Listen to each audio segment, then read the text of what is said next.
여러분은 우리가 세계 1위 반도체 강국이라는 사실을 단 한 번이라도 의심해 본 적이 있습니까? 삼성전자의 로고가 박힌 메모리가 전 세계 데이터 센터에 톱니바퀴를 돌리고 현대자동차의 전기차가 북미의 고속도로를 호령하는 모습은 이제 우리에게 당연한 일상이 되었습니다. 하지만 이 당당한 거인의 발걸음 뒤에 사실은 매달 막대한 기술 월세를 지불하며 눈치를 보고 있는 진짜 건물주가 따로 있다는 사실을 아는 사람은 많지 않습니다. 우리가 세계 최고라는 타이틀에 취해 있을 때 정작 우리 산업의 급소는 이탈리아라는 조용한 강자의 손에 쥐어져 있었습니다. 비유하자면 이렇습니다. 대한민국은 천재적인 뇌를 가졌지만 그 뇌가 내리는 명령을 온몸의 근육으로 전달해 실제로 팔다리를 움직이게 만드는 심장은 우리 것이 아니었던 겁니다. 전기차의 주행거리를 결정짓고 고전압 전력을 제어하는 핵심 부품, 바로 전력 반도체 이야기입니다. 이 시장에서 전 세계 3분의 1을 단일 기업이 장악하고 있습니다. 그 기업이 바로 이탈리아의 ST마이크로일렉트로닉스입니다. 2위와의 격차가 거의 10%포인트, 상위 5개 기업이 전체 시장의 92%를 쥐고 있는 사실상 과점체제. 이것이 바로 우리가 메모리 시장의 왕좌에 앉아 있으면서도 정작 이탈리아라는 건물주에게 지불해야만 했던 기술 월세의 정체입니다. 최근 이탈리아의 멜로니 총리가 19년 만에 서울을 찾았습니다. 대다수 언론은 이를 단순한 외교적 성과나 협력 강화로만 보도했습니다. 하지만 공식 발표 너머의 전략적 계산을 들여다보면 상황은 훨씬 더 흥미롭습니다. 중국이라는 거대한 공급망에 원자재 목줄을 잡힌 한국 배터리 기업들, 그리고 이탈리아가 수십 년간 아프리카에 조용히 쌓아온 네트워크. 만약 이 두 퍼즐이 맞춰진다면 업계에서는 이번 협력의 규모가 역대급이 될 것으로 내다보고 있습니다. 140년 전 조선과 이탈리아가 처음 손을 잡았던 그때 이후 단 한 번도 경험하지 못한 이 파격적인 협력은 과연 한국 경제의 새로운 돌파구가 될 수 있을까요?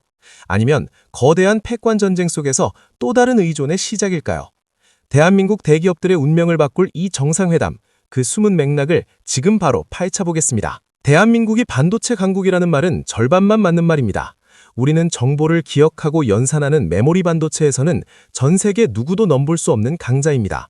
하지만 그 기억된 명령을 실제 동작으로 바꿔주는 전력 반도체 분야에서는 아직 갈 길이 멉니다. 스마트폰은 기억만으로 작동하지 않습니다. 전기체 역시 자율주행 알고리즘만으로 움직이지 않죠. 수백 볼트의 거대한 에너지를 효율적으로 쪼개고 변환해 모터에 전달하는 전력 반도체가 없다면 삼성의 초정밀 메모리도 현대의 세련된 전기차도 그저 전기가 통하지 않는 고철덩어리에 불과합니다. 여기서 우리가 주목해야 할 단어가 바로 SiC, 즉 탄화규소 반도체입니다. 쉽게 말해 실리콘에 탄소를 결합시킨 차세대 소재입니다. 기존의 반도체는 순수한 실리콘으로 만들었지만 전기차 시대가 오면서 한계에 부딪혔습니다. 실리콘은 열에 약하고 고전압에서는 타버리기 때문입니다. 하지만 이탈리아의 ST마이크로가 주도하는 SiC 반도체는 다릅니다. 이 소재는 실리콘보다 열의 10배 더 강하고 전력 손실은 크게 줄여줍니다. 전기차 주행거리를 15%에서 최대 20%까지 늘려주는 이 마법의 소재가 바로 테슬라가 다른 전기차들을 압도할 수 있었던 비결입니다. 현대자동차가 아이오닉 5와 6로 세계 무대에서 찬사를 받고 있지만 그 속을 뜯어보면 냉정한 현실이 있습니다. 현대차의 전용 플랫폼인 EGMP, 쉽게 말해 전기차 전용 뼈대인데요. 여기에 들어가는 핵심 심장은 사실 우리 기술이 아닙니다. 우리는 이탈리아 기업 ST마이크로의 공급망에 상당 부분 의존하고 있습니다. 2021년 전 세계 자동차 공장들이 반도체 하나가 없어서 가동을 멈췄던 사건을 기억하시나요? 당시 한국의 자동차 산업도 예외는 아니었습니다. 메모리 세계 1위 국가가 전력 반도체라는 부품 수급에 발이 묶였던 그 순간, 우리는 공급망의 민낯을 똑똑히 마주해야 했습니다. 그렇다면 이번 정상회담의 배경에는 무엇이 있을까요? ST마이크로는 지금 이탈리아 시칠리아 카타니아에 세계 최초의 완전 통합 SiC 생산 시설을 짓고 있습니다. 웨이퍼 생산부터 칩 제조, 패키징까지 한 곳에서 끝내는 초대형 공장입니다. 그리고 그 공장의 가동 시점인 2026년은 공교롭게도 전 세계 전기차 시장이 본격적으로 폭발하는 분기점입니다. 이탈리아로서는 이 시장에서 주도권을 더욱 굳히고 싶은 겁니다.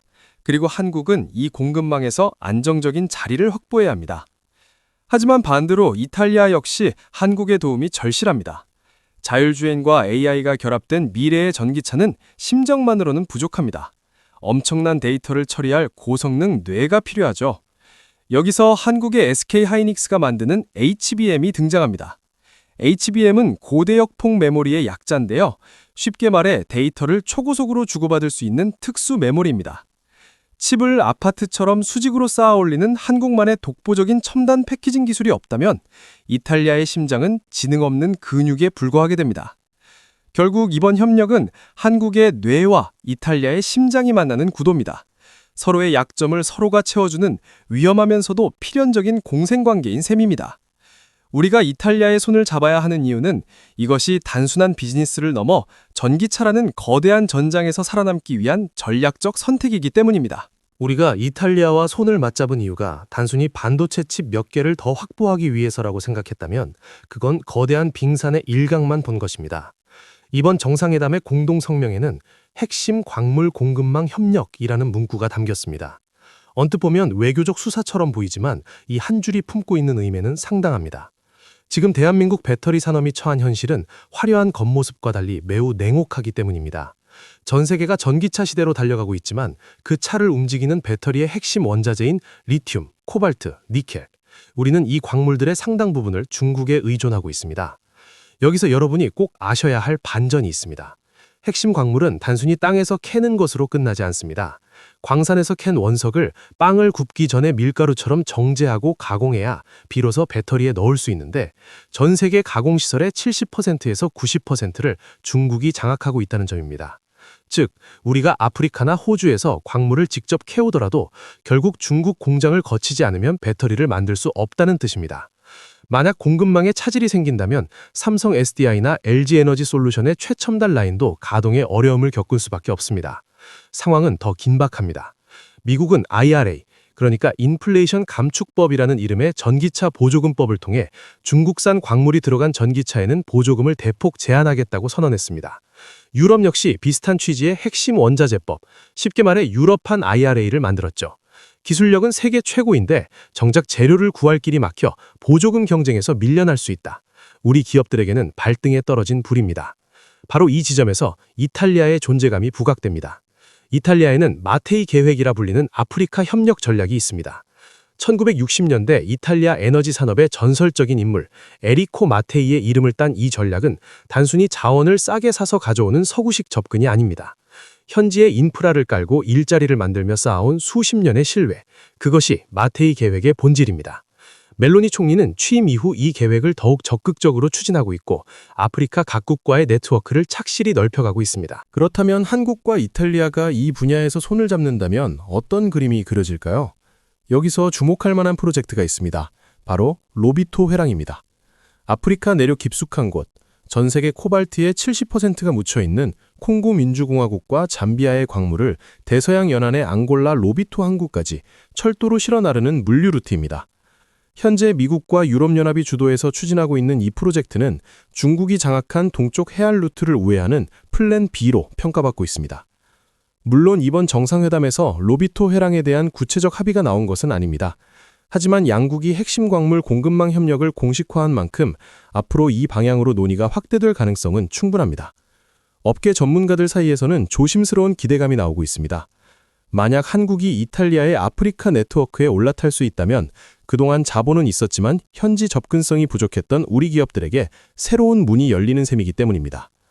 우리는 그동안 돈은 있었지만 네트워크가 없어 아프리카 시장 진출에 어려움을 겪었고 이탈리아는 네트워크는 있었지만 그걸 대규모로 산업화할 반도체와 배터리 기술이 부족했습니다.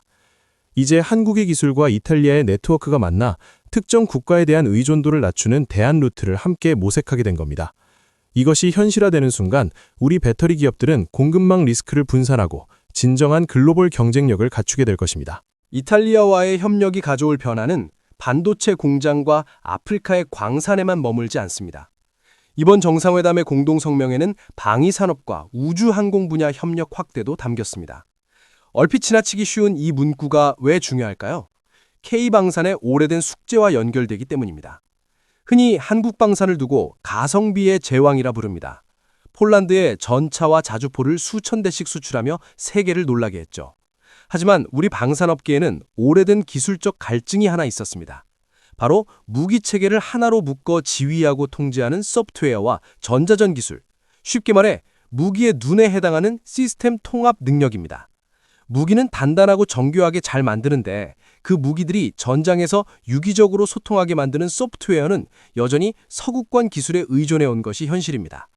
여기서 이탈리아 방산의 강자 레오나르도가 주목받습니다. 이들은 전투기의 눈이라 불리는 AESA 레이더와 전자전 장비에서 세계 최고 수준의 기술력을 보유하고 있습니다. AESA 레이더가 무엇일까요? 수천 개의 작은 안테나가 각각 독립적으로 전파를 쏘아 적을 탐지하는 장비입니다. 현대전에서 이 레이더의 성능은 전투의 승패를 가릴 만큼 중요합니다. 이번 정상회담에서 방산 분야의 구체적인 계약이 체결된 것은 아닙니다. 하지만 양국이 방위산업 협력 확대에 공식적으로 합의한 만큼 앞으로의 행보가 기대됩니다. 만약 한국의 방산 기업들과 이탈리아의 레오나르도가 본격적으로 손을 잡는다면 어떤 그림이 그려질까요? 근육질의 전사 같은 K방산에 유럽 최고 수준의 전자눈이 결합되는 겁니다. 이탈리아의 소프트웨어와 한국의 하드웨어 제조 능력이 만난다면 제3국 수출 시장에서 새로운 경쟁력을 갖출 수 있습니다. 설계는 이탈리아가, 제조는 한국이 맡아 함께 세계 시장을 공략하는 시나리오. 업계에서는 이런 협력 모델에 기대 반 설렘 반입니다. 우주 분야는 더욱 흥미롭습니다. 대한민국은 누리호와 다누리호를 통해 우주 강국의 반열에 올랐습니다. 하지만 아직 달 표면에 직접 착륙하는 기술은 개발 중입니다. 반면 이탈리아는 미국의 유인 달 탐사 프로젝트인 아르테미스의 핵심 파트너입니다. 달 착륙선과 우주 거주 시설 분야에서 상당한 기술력을 축적해왔죠. 이번 정상회담에서 양국은 우주 항공 분야 협력 확대에도 합의했습니다. 아직 구체적인 프로젝트가 발표된 것은 아니지만 방향성은 분명해 보입니다. 신설된 우리 우주항공청 KASA가 이탈리아 우주청과 협력을 본격화한다면 우리의 정밀 제조 기술과 이탈리아의 우주 시스템 노하우가 시너지를 낼 수 있습니다. 태극기가 달 표면에 꽂히는 그날, 그 뒤에는 이런 국제 협력의 축적이 있을지도 모릅니다. 결국 이 모든 흐름은 하나의 큰 그림으로 연결됩니다. 미중 패권 경쟁이라는 거센 파도가 세계 경제를 흔들 때 한국은 혼자서 그 파도를 맞서지 않겠다는 선택을 한 겁니다. 우리와 비슷한 고민을 하는 중견국 이탈리아를 파트너로 삼아 서로의 빈틈을 메워주는 전략. 이것이 이번 정상회담의 본질입니다. 누군가는 화려한 외교 수사에만 주목할 때 여러분은 그 너머를 보셔야 합니다.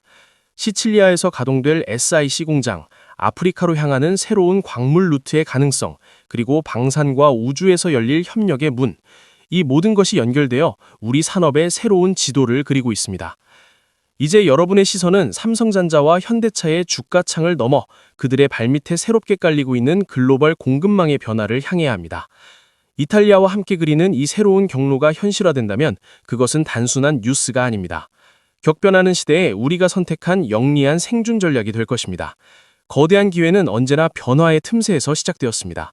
이 협력이 여러분의 미래에 어떤 기회의 문을 열어줄지 이제 그 답은 깨어있는 여러분의 몫입니다. 지금까지 오늘도 경제학이었습니다. 시청해주셔서 감사합니다.